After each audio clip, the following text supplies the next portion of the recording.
Notre invité ce matin, 8h35, c'est le général Dominique Trinquant, ancien chef de la mission militaire auprès de l'ONU et expert en relations internationales. Bonjour et bienvenue à vous. Joyeux Noël également. Merci d'être avec nous. On en a parlé dans le journal à l'instant, général Trinquant, de cette attaque massive de grande ampleur en Ukraine qui a eu lieu sur plusieurs villes. D'ailleurs, plusieurs sites ont été touchés et plusieurs régions ont été visées. C'est symbolique de la part de la Russie de faire ça un 25 décembre selon vous ? Oui, c'est symbolique parce qu'il faut rappeler que le Noël ukrainien, maintenant, n'est plus le même Noël qu'à Moscou. Il y a, sur le calendrier orthodoxe, 8 jours de décalage. Et donc, il n'y a pas de trêve de Noël. Et marquer le fait que l'Ukraine est maintenant du côté, non plus de Moscou, mais de Rome, j'allais dire, donc de l'Ouest, est quelque chose au-delà du symbolique, d'autant que les frappes ont été sérieuses. D'ampleur, avec des lance-missiles qui venaient de la mer Caspienne, de la mer Noire, enfin, vraiment une attaque importante. Des missiles balistiques, effectivement. Grégory Phillips. Avec quelle stratégie ? On voit que, encore une fois, ce sont notamment les infrastructures énergétiques qui ont été visées. Ça répond à quelle stratégie russe de viser précisément ces sites-là ? C'est le moral de la population. Je voudrais recadrer un peu les choses. Nous sommes à presque 3 ans de guerre. 3 ans de guerre, si on se reporte à notre histoire, c'est 1917. 1917, c'est Clémenceau qui arrive comme président du Conseil à un moment où les Français doutent, où il y a des mutineries, où il y a des problèmes dans l'armée française. Et à ce moment-là, Clémenceau dit le vainqueur, c'est celui qui peut un quart d'heure de plus que l'adversaire croire qu'il n'a pas perdu. Donc c'est un problème de morale. C'est le moral, il faut tenir. Et je pense que là, les Russes, évidemment, on le sait, avancent sur le terrain dans la région du Donbass, mais cherchent à frapper la population pour que la population croie qu'elle a perdu. Et perdre ce quart d'heure cher à Clémenceau. Général Trinquant, c'est juste un problème de morale, ce n'est pas un problème d'effectif aussi, parce que on parlait de la région du Donbass, on a parlé de Koursk il y a quelques minutes, où les Ukrainiens avaient tenté de manière audacieuse de récupérer des territoires russes sur le sol russe. Les Nord-Coréens sont venus aider l'armée russe sur le terrain. On parle même de 3000 Nord-Coréens sur place. C'est Volodymyr Zelensky qui en parle. Et effectivement, les Russes regagnent du terrain et essaient de reconquérir ces territoires. Non, mais évidemment, il y a un problème d'effectifs et d'équipement. Globalement, l'Ukraine tient depuis 3 ans face aux géants russes, géant russe, est obligé de se renforcer avec des Coréens, et d'autres d'ailleurs, des mercenaires qui viennent d'un peu partout. Vous parliez de Koursk, c'est intéressant. Koursk, ça fait 5 mois. Ça fait 5 mois que la zone est occupée par les Ukrainiens. Et je rappelle que le président Poutine avait dit 1er octobre, on doit avoir reconquis Koursk. Eh ben non, on est à Noël, donc fin décembre, et ils ne l'ont toujours pas reconquis. Ça ne veut pas dire qu'ils ne vont pas le reconquérir. Ça veut dire que les Ukrainiens tiennent beaucoup mieux qu'on ne pensait. Mais évidemment, face à la masse, et si vous voulez, d'une certaine façon, les Ukrainiens cherchent à économiser leurs effectifs. Les Russes cherchent à gagner du terrain, quitte à perdre beaucoup d'effectifs. On sait qu'ils ont des pertes énormes, mais l'important, c'est de gagner du terrain parce qu'ils veulent absolument conquérir les territoires qui ont été annexés en septembre 2022 par le président Poutine et le Parlement russe. Vous vous êtes inquiété récemment du budget des armées. Qu'est-ce que vous voulez dire par là ? Et justement, est-ce que vous apportez toujours votre soutien aujourd'hui à Emmanuel Macron ? Alors moi, ce que je soutiens, c'est évidemment la remontée en puissance de l'armée française, des armées françaises, devrais-je dire. Je rappelle que la loi de programmation militaire, les 2 lois de programmation militaire mises bout à bout, ça double le budget des armées. Mais on est à 2%. Tout le monde est en train de parler de 3%. Allez dire aux Français, écoutez, 3%, donc vous allez voir la retraite, il est certain que la discussion va être difficile. Donc, c'est toujours cette pente qu'il faut gagner. Et comme vous le savez, la loi de programmation militaire n'a de valeur que par les budgets annuels. Nous n'avons pas de budget annuel. Et le budget 2025, c'était 3,3 milliards de plus. Donc s'il n'y a pas ce budget avec les 3,3 milliards de plus, c'est pas la vie quotidienne des armées qui vont changer, c'est le futur et l'innovation en particulier des armées qui va changer. Général Trinquant, j'aimerais revenir, c'est l'actualité de la matinée, évidemment sur l'Ukraine, on a développé évidemment avec vous, on se sert de votre expérience bien sûr. Vous pensez que Volodymyr Zelensky est prêt à céder des territoires dans l'optique de l'arrivée au pouvoir de Donald Trump ? On rappelle l'investiture le 20 janvier prochain, Donald Trump qui l'a très clairement dit, l'aide attribuée à l'Ukraine sera quasi nulle désormais avec son mandat. Vous pensez qu'il peut céder des territoires aux Russes, Volodymyr Zelensky? Écoutez, je pense qu'il faut être réaliste. L'objectif au départ du président Zelensky, soutenu par tous les Occidentaux, c'était reconquérir les frontières internationalement reconnues de 91. Aujourd'hui, à l'évidence, on se rend compte que c'est impossible. C'est impossible, donc il va falloir effectivement céder. Maintenant, je ne pense pas qu'on arrive à un plan de paix.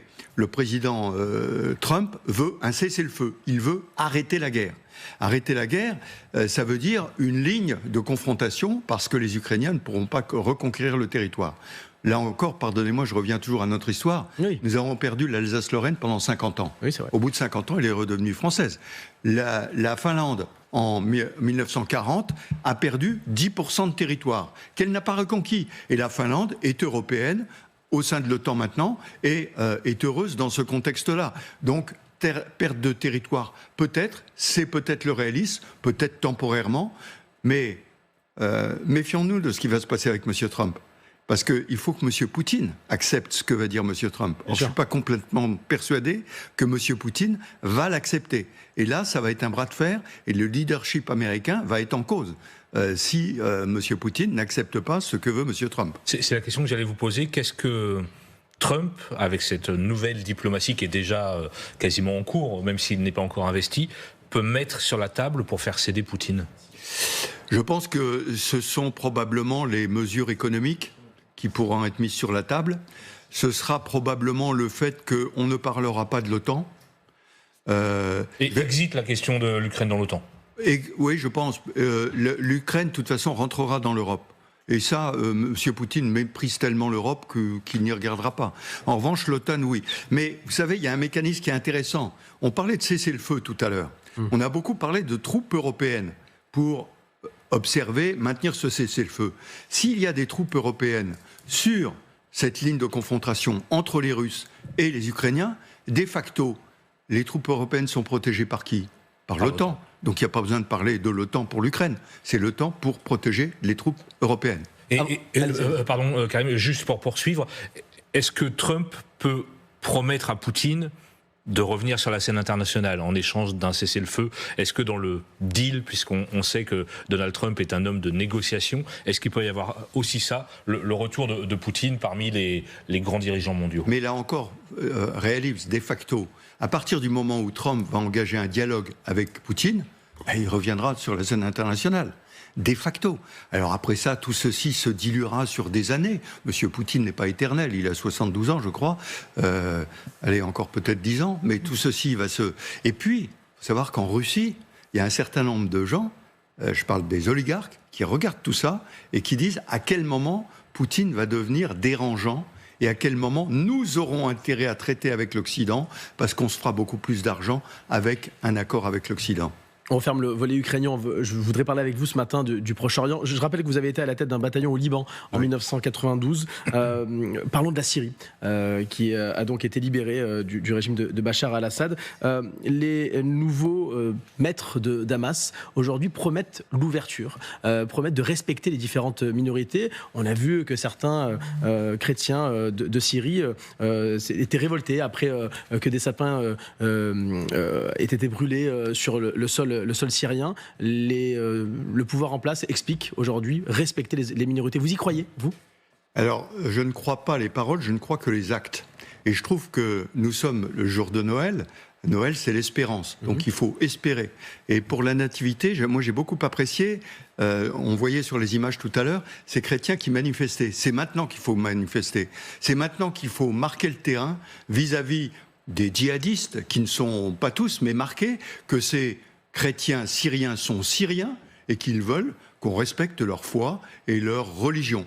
Et donc, ceci est important. Je pense qu'il y a un phénomène qui est très important, c'est le problème des migrants. Ceux qui sont partis en Turquie, qui sont partis au Liban, qui sont partis chez nous. Lorsqu'ils vont revenir, eux, ils n'ont pas connu ces mouvements djihadistes. Et donc, ils peuvent faire poids dans la société syrienne, mais encore une fois, je ne crois pas les paroles, je ne crois que les actes. Donc pour l'instant, il y a des paroles, j'attends de voir les actes. Un mot de la politique française également, qui a été mouvementée ces derniers temps, cela ne vous a pas échappé, évidemment. Juste un mot, Jean-Noël Barrot qui reste au Quai d'Orsay, c'est une bonne chose d'avoir la continuité pour vous? Écoutez, je pense que le ministère des Affaires étrangères et le ministère des Armées sont directement en lien avec la présidence. Donc il est normal que le président ait son mot à dire sur le choix. Moi, je m'intéresse plutôt à monsieur Lecornu. On est ravis qu'il puisse continuer parce que ça fait depuis la dissolution, les deux gouvernements dans lesquels il y reste, c'est positif. Sur les affaires étrangères, très piloté par l'Élysée, c'est bien que ce soit quelqu'un qui dépende directement de l'Élysée. Général, justement, quand on vit depuis 1 an avec une telle instabilité politique en France, 4 premiers ministres, quel impact en interne, mais aussi vis-à-vis de l'extérieur, de l'étranger, cette instabilité politique? Alors, l'image est terrible. L'image est, pour les étrangers, je te demande un peu ce qui se passe en France, parce que c'est inhabituel. Cette instabilité qu'on connaît en Belgique, qu'on connaît en Italie, qu'on connaît dans d'autres pays, qu'on connaît en Allemagne actuellement, en France, on n'a pas l'habitude de cette instabilité. Donc les autres regardent ça ils sont interloqués. En revanche, je voudrais souligner quelque chose. J'avais entendu à un moment où qu'on prenait la France membre permanent du Conseil de sécurité, mais là, ça ne change rien du tout. Moi, je regarde tous les jours les déclarations faites par nos ambassadeurs à New York. Elles ont lieu. La France prend toujours position, d'où effectivement le lien entre l'Élysée et le Quai d'Orsay. Pour avoir travaillé beaucoup à New York, je sais comment ça se passe.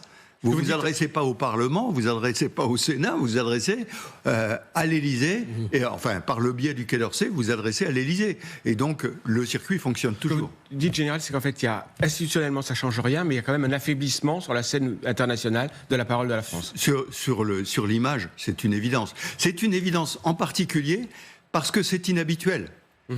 Comme vous êtes Belgique et Italie, on a l'habitude. Il n'y a pas de gouvernement, bon, ça va bien. En France, on n'a pas l'habitude. Et donc, à l'étranger, on regarde ça. Et puis, pour l'Europe, c'est un problème embêtant aujourd'hui, parce qu'il y a l'Allemagne aussi. Les 2 grands pays de l'Europe ont un problème interne. Même si vous avez raison, dans votre domaine, les armées et la défense, Sébastien Lecornu est le plus stable des ministres. Il est en poste depuis 2017, je crois. Vous avez raison, mais je reviens au budget, je reviens aux 3,3 milliards de 2025. Il faut que nous les ayons. Ça n'empêchera pas les armées de continuer, mais c'est une projection vers l'avenir. C'est la dissuasion nucléaire. Je rappelle qu'il y a 60% de la prochaine MPM qui vont passer dans la dissuasion nucléaire. Et ça, c'est quand même notre survie. Merci Général Trinquant d'être venu ce matin dans le 6-9 en ce 25 décembre. Dans un instant, 3 infos, les 3 infos en plus de nos experts. Restez avec nous, le temps de l'info arrive avec Amélie Carouer également. À tout de suite.